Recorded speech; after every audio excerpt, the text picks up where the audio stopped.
Hi అందరికీ welcome to the Mahi Kushulu vlogs.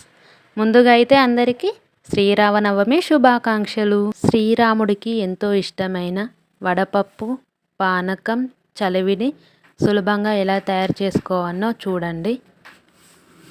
పానకానికి కావాల్సిన బెల్లాన్ని అయితే నేను ఇక్కడ తురుముతున్నా. ఈ విధంగానైతే తురుముకోవాలి. పానకం తయారు చేసుకుందాం. ముందుగా ఒక బౌల్ తీసుకోవాలి.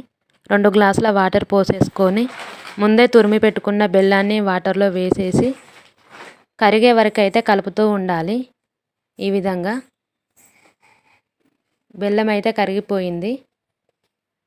నెక్స్ట్ అయితే పానకంలో వేసుకోవడానికి మిరియాలు, యాలకులు, సొంటి 3 కలిపి ఈ విధంగానైతే దంచుకోవాలి. నేను ఇక్కడ సొంటి వేయలేదు, యాలకులు ఉండి మిరియాలు మాత్రమే దంచుకుంటాను. సొంటి కావాలన్నోళ్ళు వేసుకోవచ్చు. దంచుకున్న మిరియాల, యాలకుల పౌడర్ని అయితే పానకంలో వేసేయాలి.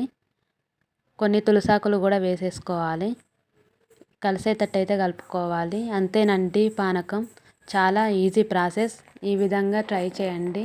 తరువాత వడపప్పు కోసం ఒక బౌల్లో పెసరపప్పు తీసుకొని నీట్గా కడిగేసుకోవాలి. కడిగిన పెసరపప్పులో మళ్ళీ వాటర్ పోసుకొని ఒక 1/2 అవర్ పక్కకు పెట్టుకోవాలి. 1/2 అవర్ తర్వాత చూడండి ఇక్కడ పప్పు ఎలా నానిపోయిందో. ఈ విధంగానైతే నానాలి. నానిన పప్పులో బెల్లం పెట్టేసుకుంటే అంతేనండి వడపప్పు అయితే రెడీ అయిపోయింది. నెక్స్ట్ అయితే చలివిడి కోసం 1 కప్పు బియ్యం పిండి, తురిమిన బెల్లాన్ని అయితే తీసుకున్నా.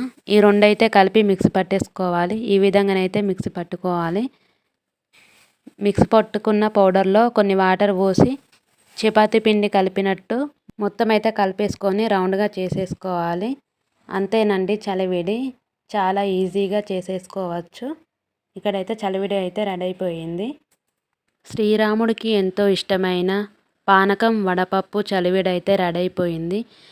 అలాగే పానకం ఆంజనేయ స్వామికి ఎంతో ప్రీతికరం. సీతారాముల కళ్యాణం మండపంలో జరిగేటప్పుడు ఆంజనేయ స్వామి కూడా వెంట ఉంటాడు కాబట్టి ఆ రోజు మనం పానకం తీసుకోవడం వలన ఆంజనేయ స్వామి మన వెనుకుండి మనల్ని ముందుకు నడిపిస్తాడు, ఎంతో శక్తిని ఇస్తాడని పెద్దవాళ్ళు చెప్తే విన్నాను. ఇది ఎంతమందికి తెలుసో కామెంట్ చేయండి. అలాగే మా వీడియో గాక మీకు నచ్చినట్లయితే లైక్ చేసి, షేర్ చేసి మా ఛానల్ని సబ్స్క్రైబ్ చేసుకోండి. Thank you for watching.